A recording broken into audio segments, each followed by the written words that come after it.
அஸ்ஸலாமு அலைக்கும் ஃப்ரெண்ட்ஸ். இன்றைக்கி வெண்டைக்காய் மீன் குழம்பு பண்ணலாம் வாங்க. பாறை மீன் தான் நானும் வாங்கியிருக்கேன். அதில் வெண்டைக்காய் போட்டு பண்ணலாம். எங்கள் அம்மா பண்ணுவாங்க. எல்லா காய்கறியும் போடுவாங்க.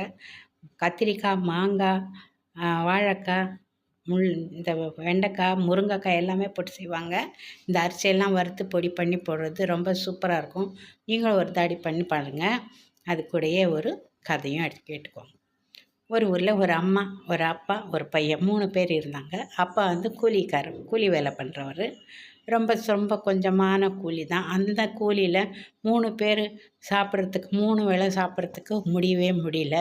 ரொம்ப கஷ்டமாக இருந்தது. அந்த அந்த குழந்தை வந்து படிச்சுட்டு இருந்தான். ஒரு 10 வயசு இருக்கும். 10 வயசு வரைக்கும் அவன் படிச்சுட்டு தான் இருந்தான். அவனுக்கு ரொம்ப வறுமையினால் படிப்பு ஏறல. ரொம்ப கஷ்டமாக இருந்துச்சு. என்ன பண்ணுறதுன்னு தெரியலன்னு ஒரு நாள் அவன் நான் படிக்க போகல, நானும் சம்பாதிக்கிறேன், அப்போ தான் நம்ம கஷ்டம் போகும் அப்படின்னு சொல்லிட்டு அவன் படிப்பை விட்டு வெளியில் வந்துட்டான். வெளியில் வந்து எங்கேயோ போயிட்டு வேலைன்னு தேடினான். ஆனால் வேலை அவனுக்கு எதுவுமே கிடைக்கல. சின்ன பையங்கிறதுனால அவனுக்கு வேலை எதுவுமே கிடைக்கல. இதே மாதிரி ரொம்ப நாள் ஆயிடுச்சு. அவனுக்கு இன்னும் ரொம்ப கஷ்டமாயிடுச்சு. நமக்கு வேலையே கிடைக்கல, என்ன பண்ணலான்னு கொஞ்ச நாள் அப்படியே தள்ளிட்டு அப்புறம் ஒரு நாள் என்ன பண்ணான், வந்து போய் ஒரு இடத்துல உட்காந்துறான். அவனுக்கு பசியும் மயக்கம் எல்லாமே இருந்துச்சு. வந்து போய் ஒரு இடத்துல உட்காந்துக்கிறான். அந்த இடம் எதுன்னா, அது ஒரு நாடக கொட்டாகை உள்ள நாடகம் போடுற இடம் அது. அங்கே போய் அவன் உட்காந்துட்டான். அவன் நாடகமெல்லாம் பார்க்கல, சும்மா வாசலில் உட்காண்ட்ருக்கான். அப்போது அந்த நாடகம் பார்க்குறதுக்கு பெரிய பெரிய பணக்காரெல்லாம் வருவாங்க. அப்போ வந்து குதிரை வண்டி, கோச் வண்டி, அந்த வண்டி இருக்கும்.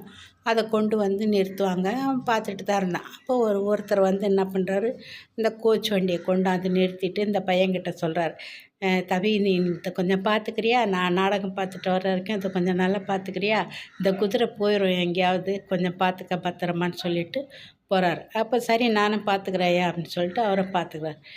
நாடகம்லாம் முடிஞ்சு வெளியில் வந்து பார்க்கும்போது அவர் குதிரையும் காணோம், அந்த கோச்சையும் காணோம். இது என்னடா இது, வேறு யார்தோ நிற்கிது அப்படின்னு சொல்லி நினச்சிட்டார்.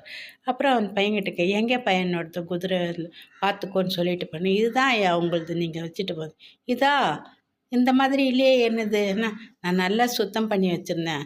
ஓ அப்படி சுத்தம் பண்ணதுனால இது மாறின மாதிரி எனக்கு தெரியுதா, ரொம்ப நல்லது, ரொம்ப நல்லா இருக்குது, நான் என்னதே கண்டுபிடிக்க முடியல என்னால், ரொம்ப நல்ல வேலை பண்ணேன்னா இருக்குது. பைசா கொடுத்துட்டு போகிறாரு. பையனுக்கு ரொம்ப சந்தோஷம் ஆயிடுச்சு. வேலைன்னு கேட்டுட்டு இருந்தோம், ரொம்ப கஷ்டப்பட்டோம். ஆனால் இப்போ பாருங்கள், உட்காந்த இடத்துலையே நமக்கு வேலை கிடச்சிச்சு, இதை விடவே கூடாது அப்படின்னு சொல்லிட்டு அவர் என்ன பண்ணுறாரு, அங்கேயே டெய்லி உட்காந்துக்கிறது, எல்லாரும் கொண்டு வந்து அவர்கிட்ட குதிரையை விடுறது, பார்த்துக்கிறது, இதே தான் இருந்தது. இதை பண்ணிவிட்டு மிச்ச நேரத்தில் இந்த நாடகத்தையும் கேட்டுக்கிறது, நாடகத்தையும் பார்க்கறது, வெளியிலேருந்தே எல்லாமே பண்ணிகிட்டு இருந்தாப்பல. அப்போ அப்படியே வளர்ந்து ஒரு குதிரை லாயத்தை உருவாக்கி அதுக்கு ஒரு 4 ஆளை வேலைக்கு போட்டு கொஞ்சம் ஒரு நிலைமைக்கு வந்துட்டாப்புல.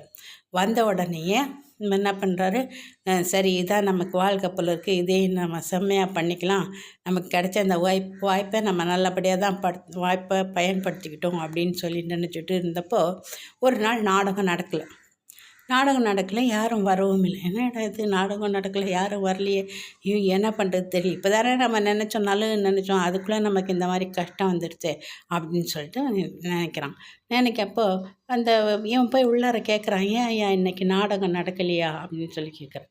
அப்போ அந்த நாடகக்காரர் சொல்கிறாரு, இல்லைப்பா நாடகம் நடக்கலை அப்படின்னு சொல்லி